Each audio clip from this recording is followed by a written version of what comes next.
মেয়েদের skin care product কিনতে টাকা লাগে না, কিডনি লাগে। কিডনি, জামাইয়ের কিডনি বেচা স্কিন কেয়ার প্রোডাক্ট কিনছি, কেমনটা লাগে বলেন এবার।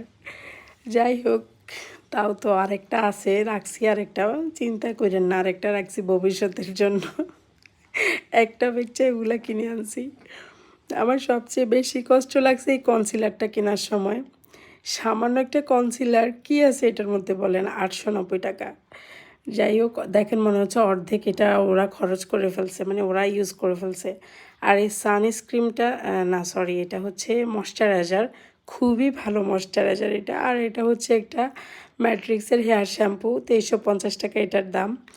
আর এটা হচ্ছে একটা স্যালিসাইলিক অ্যাসিডের ফেস ওয়াশ, এটা সপ্তাহে হচ্ছে একদিন ইউজ করতে হয়। যাদের স্কিন অনেক বেশি রাফ তারা 2 দিন ইউজ করবেন। আর এই সিরামটা দেখেন কত কিউট, এটা হচ্ছে প্রায় 1800 টাকার মতো। আর এটা হচ্ছে 1500 টাকা সামথিং।